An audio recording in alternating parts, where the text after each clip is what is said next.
Bonsoir. Il est 11 heures, là, il est tard. Mais je vais en profiter un peu pour parler d'un sujet là, qui me revient et que j'ai essayé de mettre un peu sous le boisseau, qui est, comment je dirais, les actes de pédophilie et de viol presque, ouais, de viol on peut dire, de violence sexuelle de l'abbé Pierre envers des femmes, des jeunes femmes, hein, jeunes et moins jeunes, hein, parce qu'apparemment il n'y avait pas de limite d'âge, hein, et d'après ce que j'ai cru comprendre, le bonhomme était occupé jusqu'à la fin de ses jours. Hein. Des prêtres. Bon, je précise tout de suite que moi j'ai été victime reconnue de violences sexuelles par rapport à un prêtre. Donc voilà, juste pour cerner l'affaire et vous donner un petit peu justement un peu plus mon sentiment par rapport à l'abbé Pierre. Et puis surtout aussi, je tiens aussi à dire, à rajouter en plus, je suis un ancien Emmaüs, donc j'ai vécu à Emmaüs en tant qu'adjoint responsable euh, euh, à la communauté de Èvre en Touraine, une des plus grandes communautés de France, hein, la troisième je crois, avec 70 compagnons permanents, plus la communauté de Chinon qui en fait 15 de plus, 85 plus, voilà, 90 compagnons en gros, et puis une structure entre les magasins, les entrepôts, une dizaine de lieux de vente, etc., plus les lieux locaux. Et voilà, et puis à peu près, on travaillait à peu près avec toutes les associations du département, autant dire que bon. Voilà ce qu'était la communauté Emmaüs, donc voilà, je parle de l'abbé Pierre, c'est aussi à ce titre-là, puis c'est quelqu'un que j'ai rencontré, hein, une fois tous les ans, toutes les communautés se réunissent à Paris souvent, et on fait un grand raout d'honneur. Hein, souvent c'est, comment ça s'appelle, c'est bien là-bas en plus. Ah bah j'ai oublié le nom, non, même. Ouais, peu importe. Ah, et c'est là que j'avais rencontré la première fois, quoi. Ah oui, c'est où, c'est à Tours, ça. Ah oui, bah, ah, bien connu. Ah, ça s'appelle comment Et alors, c'est quoi ta vie tu fais quoi là-bas Je suis dans les vêtements, c'est le roi du vêtement, le roi de la fripe. Bah oui. C'est un peu ma spécialité, vu que c'était mon métier avant. Évidemment, quand je suis arrivé à Emmaüs, j'ai prêté mon expérience dans ce métier, justement, pour essayer de mettre en place des outils mieux adaptés aux besoins d'aujourd'hui. Ça a été un peu ma mission, entre autres, tout en étant compagnon, bien sûr. Et donc, l'abbé Pierre, nous là-bas, à Emmaüs, on l'appelait l'abbé, tout simplement. Et il avait une aura, il était référence. C'est-à-dire que dans une cas de discussion ultime, les plus anciens auraient pris la parole de l'abbé, parce qu'il y a des anciens qui l'ont connu, qui ont vécu avec lui. Voilà, moi j'ai connu des compagnons qui avaient 20 ans, 30 ans de plus que moi, donc, et qui ont été contemporains quoi, de l'abbé, quoi, hein, tout simplement. Hein. Il est mort à 94 ans, je crois, l'abbé Pierre. Il y a un moment déjà, il y a peut-être, je sais pas la date, hein, peut-être une vingtaine d'années. Donc, ça nous amène tout ça bien loin en arrière. Hein. L'hiver 54, à l'époque, il y avait une trentaine d'années.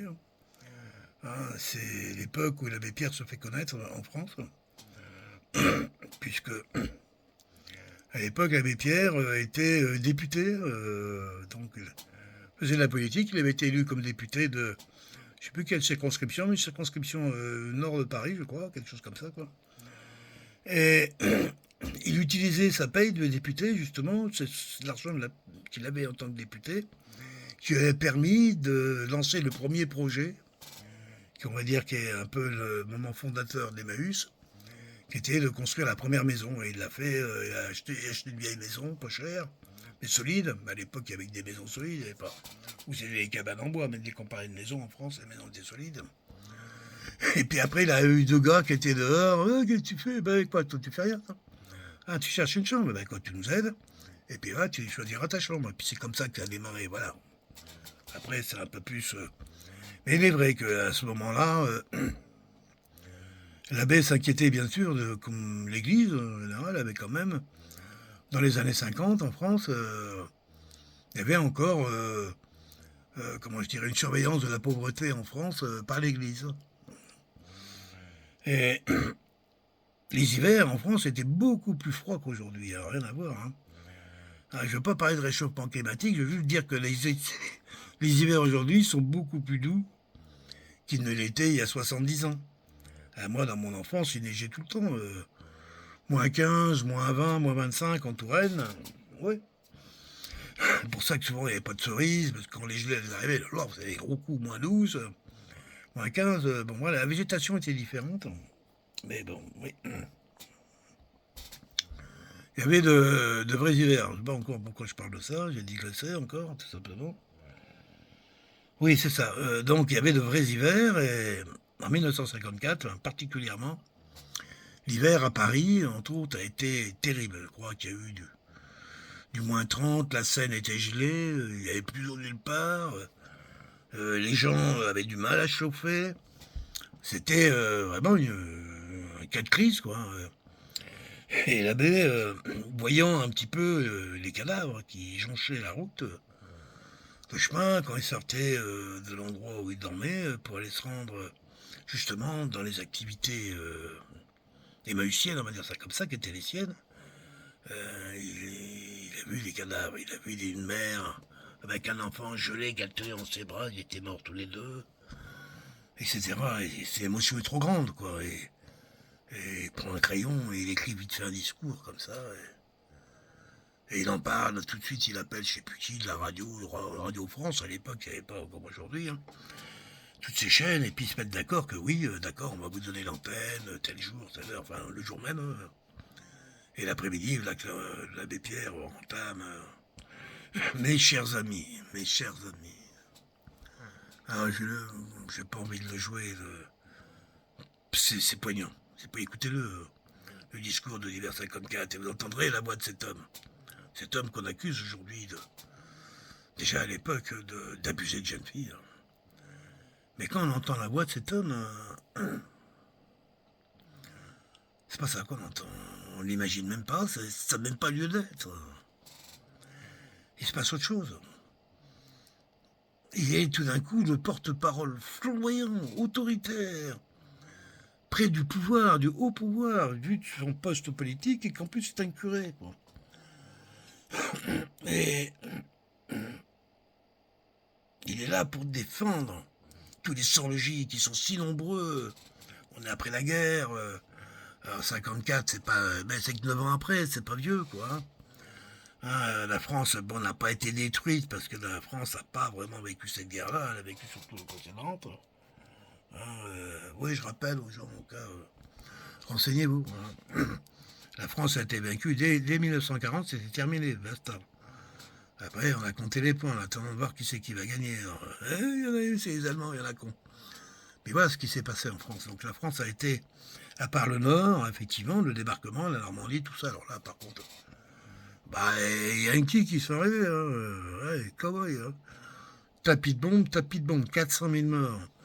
Je crois que d'ailleurs, c'est ce qui a tué le plus de Français, c'est l'arrivée des Américains.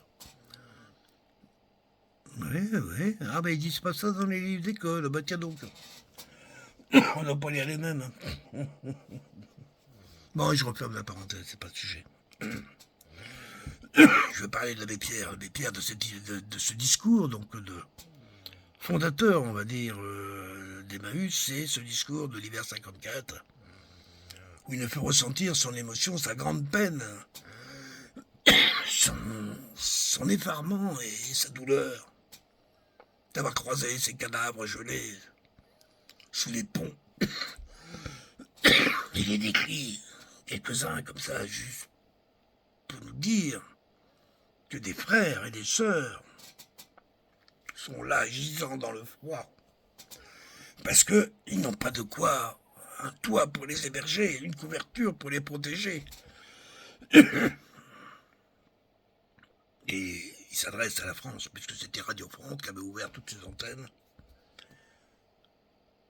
C'est pour ça que j'aime le peuple de France, c'est pour ça que j'aime la France, c'est pour ça que j'aime être français.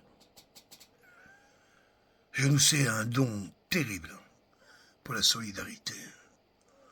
Nous venons du pays des communs, des communaux, qu'on le veuille ou non. La France, c'est pas issu du capitalisme, c'est pas vrai. C'est un truc qu'on nous fout sur la gueule. Comme ça, on n'a même pas encore accepté de sortir de l'ancien franc. On n'est pas, c'est pas ça l'esprit français. On est un peuple qui aime collaborer. On a un peuple qui aime la famille. Voilà, enfin bref. Et oui, c'est vrai que c'est un homme, l'abbé Pierre. C'est un homme qui s'est comporté comme un salaud. Surtout devant Dieu. Hein? À quoi? Pardonne-moi, Seigneur, tu sais que je suis dominé par mon démon. Mais je lutte. Ah, soumets-moi encore. Je m'amenderai en faisant des choses plus belles, plus fortes. Seigneur de Jésus. C'est ça.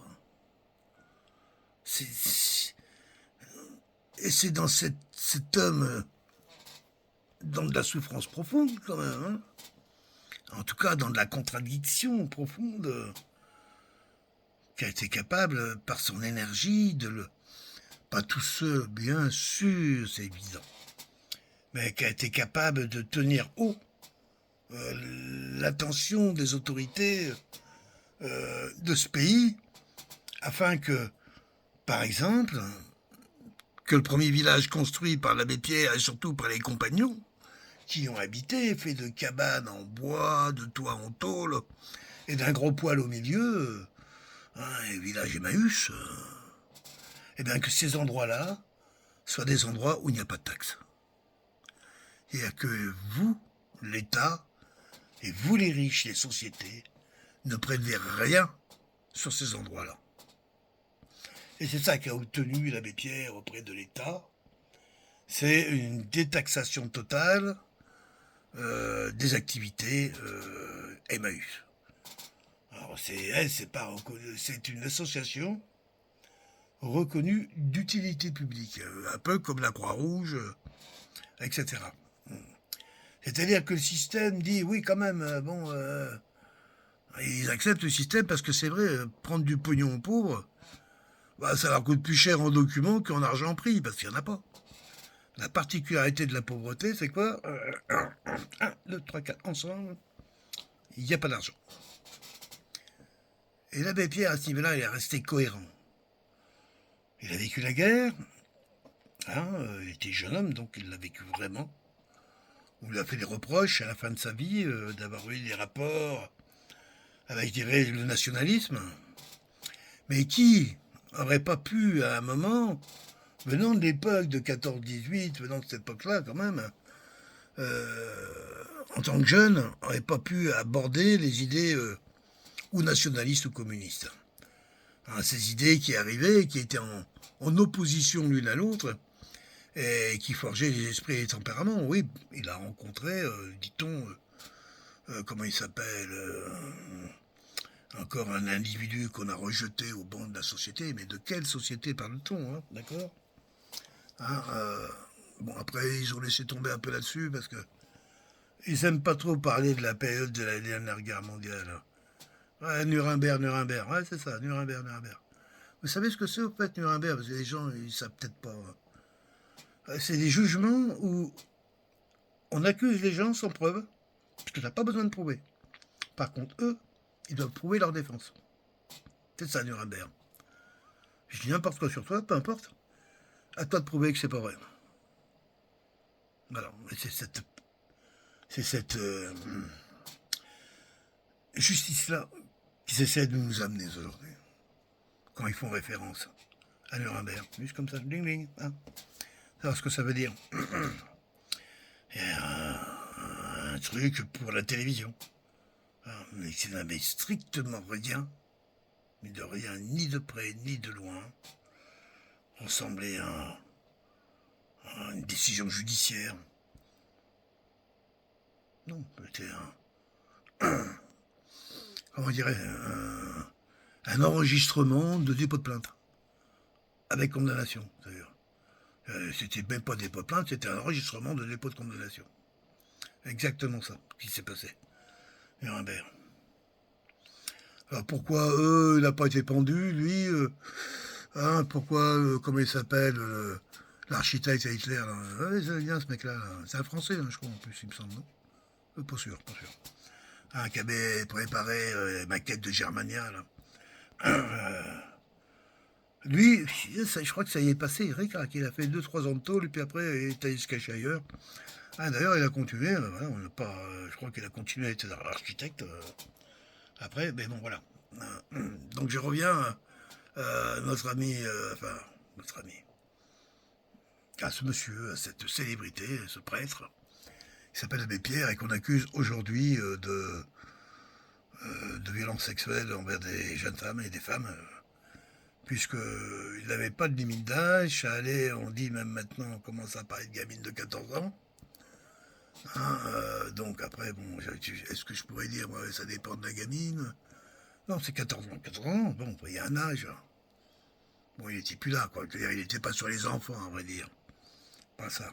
On ne peut pas dire qu'il était. Mais quand même. Je vais essayer de continuer un petit peu à parler de lui, parce que c'est, en fin de compte, sa formation, on ne peut pas cacher quand même tout ce qu'il a mis en œuvre, tout ce qu'ils ont mis en œuvre, tout ce qu'ils ont... Combien de fois on a été le chercher, alors, voilà, qu'on comprenait qu'à chaque fois il était souvent parti parce qu'il était malade, bon ben, souvent c'est parce qu'il le dégageait, justement, ben, il avait tendance à... Ah, il y avait trop de problèmes, donc il sortait d'un endroit pour le remettre dans un autre couvent. Hallucinant cette histoire, là. Et que le bonhomme n'arrivait pas à se calmer, quoi. C'était quoi ce rapport avec Jésus Elle acceptait d'avoir un démon comme ça qui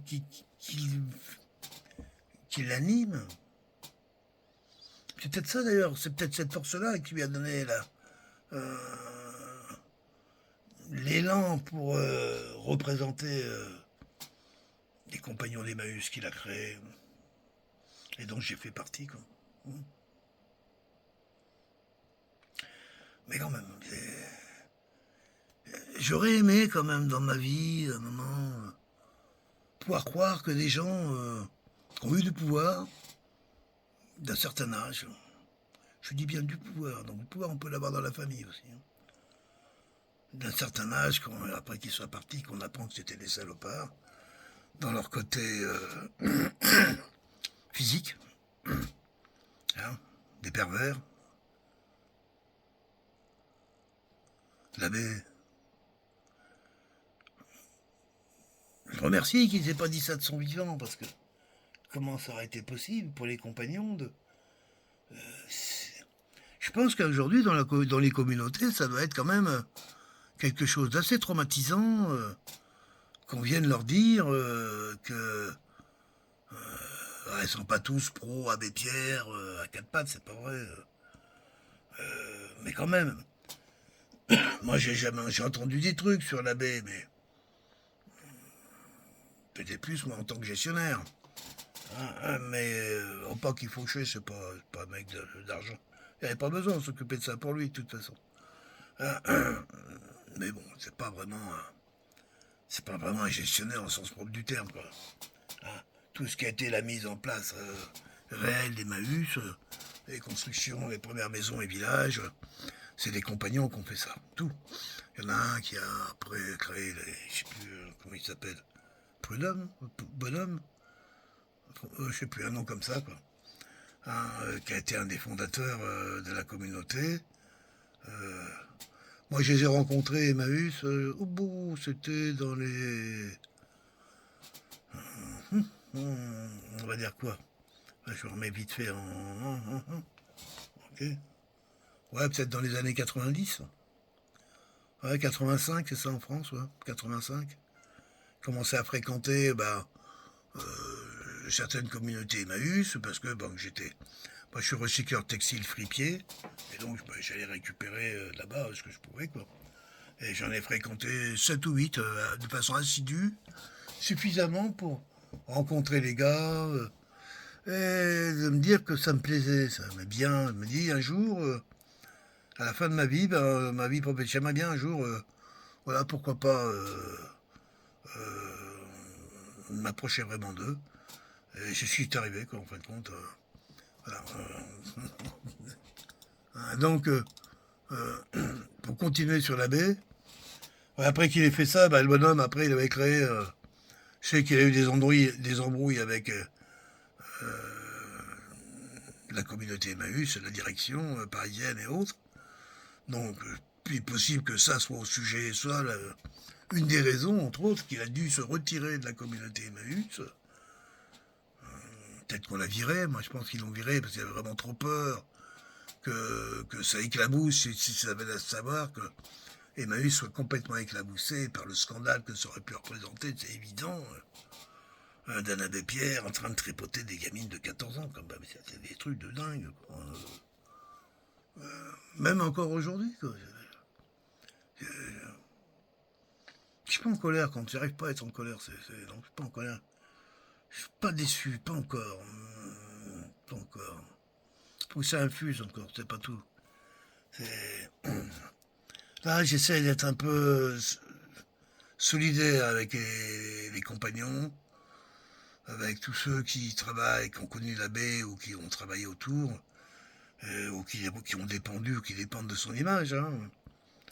Euh, L'image de l'abbé, son béret et sa cape, ce logo, là,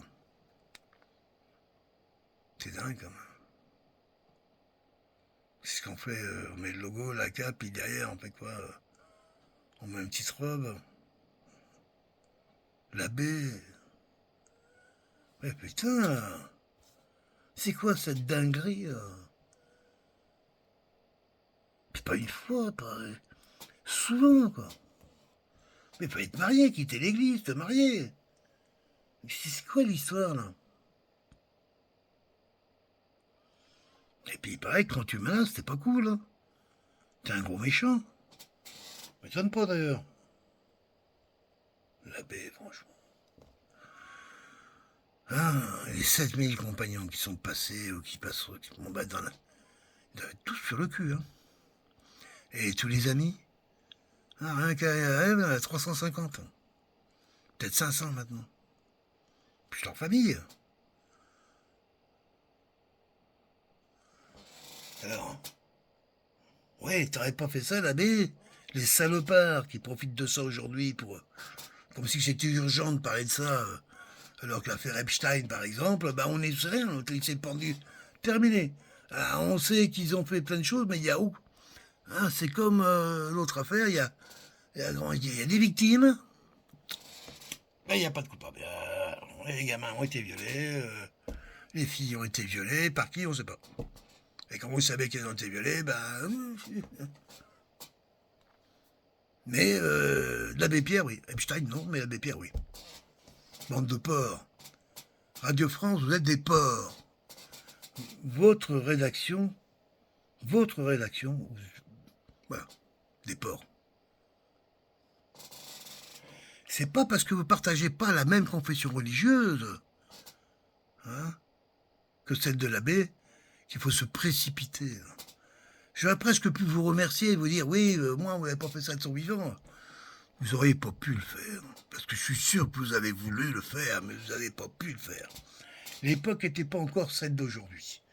Hein, l'équipe à Jean-Michel Trogneux n'était pas encore passée dans le service. Néanmoins, c'est un salopard.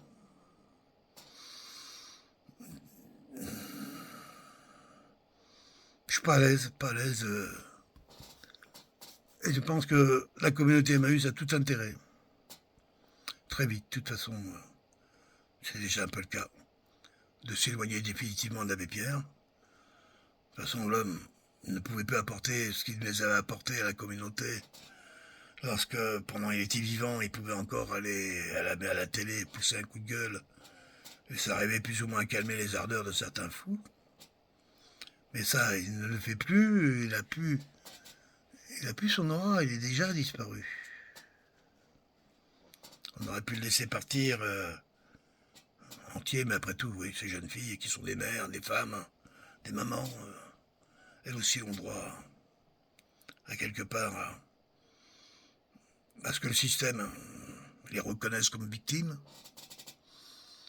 et que s'il y a un coupable qui soit nommé devant la communauté des hommes, Et ça me paraît à minima ce qu'on leur doit.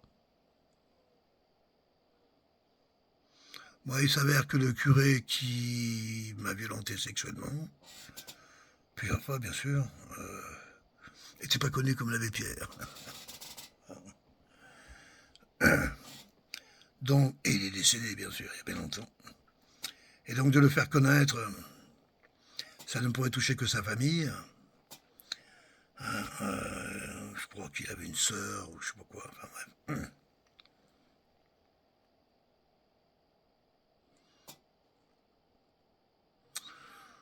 Cette religion chrétienne, cette folie de la chasteté,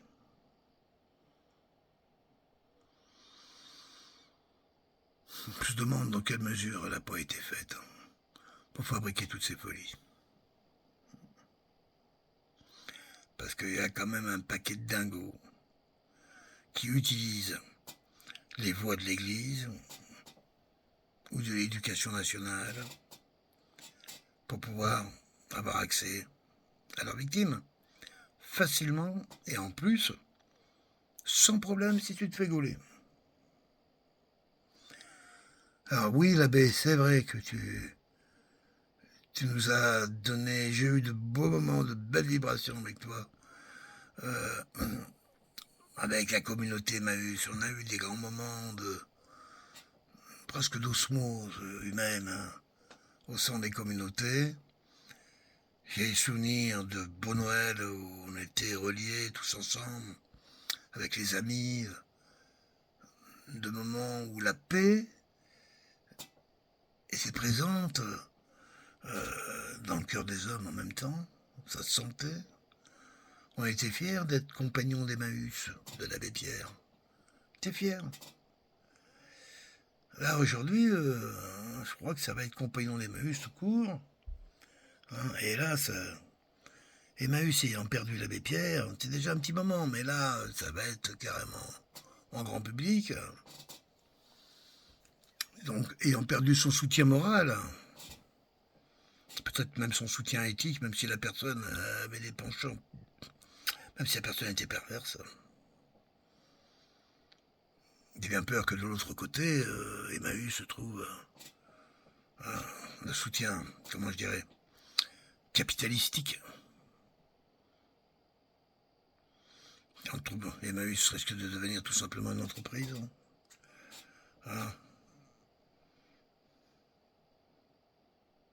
Que des gens gèrent avec quand même des bons profits.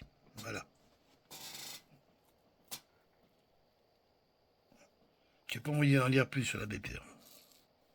Tout ce que je peux dire, j'ai été content de le connaître, j'étais content d'être compagnon, j'étais fier même. Et j'ai pas perdu ça. Mes compagnons ne sont pas responsables de la perversité d'un des leurs. Parce que l'abbé, il était que d'un des nôtres, il était compagnon comme nous. Donc, certainement que parmi nous, parmi les compagnons, il y en a quelques-uns qui avaient certainement des passés bien noirs, mais on n'est pas là pour enquêter. Chacun est avec sa conscience. Ce qui me surprend le plus, c'est quelle pouvait être la conscience de l'abbé Pierre. Quelle était-ce? Quel est ce mensonge?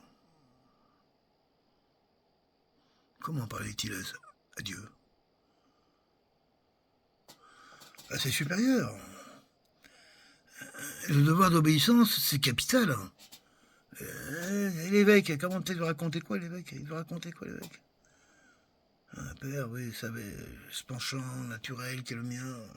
J'ai beau lutter, j'ai beau lutter. Jésus le sait, il est là pour m'aider, mais vous savez, ce démon qui me pousse à chaque fois que des jeunes filles, pour ça avec les garçons. Vous voyez, je suis bien, mais dès qu'il y a des filles, c'est plus difficile pour moi. Elles sont là, elles pétillent, elles sont jolies et tout. Elles me regardent avec leurs grands yeux, leurs grands sourires. Elles ont besoin de moi, elles ont envie de moi. Mais oui, mon fils, je comprends, mon fils. Mais vous savez que vous ne pouvez pas continuer comme ça. Vous savez créer une œuvre extraordinaire. Il ne s'agirait pas quand même de tout écrouler, parce que votre nom est attaché à des choses dont je ne vais pas entendre parler le nom du tout. mais je crois comprendre que vous avez besoin d'aide. Hein. Donc je vais écrire directement en Suisse, là, vous savez, à nos amis. Là. Je pense que vous devriez partir là-bas pendant 1 an et vous faire complètement oublier. Hein. Hein, un peu de maladie, tout ça, on va arranger ça. D'accord? Voilà, voilà la paix. Bien à vous. Hein. Autrement, la famille... Ah, très bien, voilà. Et vos parents? Très bien, c'est comme ça, oui, c'est bien. Que Dieu vous bénisse, mon fils. Merci, mon père. Voilà, vous avez assisté en direct à l'abbé qui se confie à son évêque. Parce que c'est comme ça que ça se passe. Comment il dit que ça se passe ailleurs, hein, autrement, hein. Donc Dieu, ils ont leur propre système à eux. Quand tu fais des bêtises, ils peuvent se punir. Ils ont le diable, ils ont Dieu, ils ont tout ça. Ça marche pas vraiment, mais tout le monde y croit. Quand même, heureusement, que sur le chemin de la vie qui fait le mien et qui est le mien, j'ai vu de belles personnes. J'ai encore vu de très belles personnes.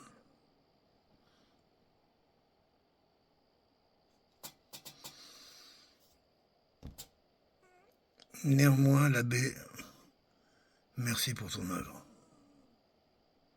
Vieux salaud.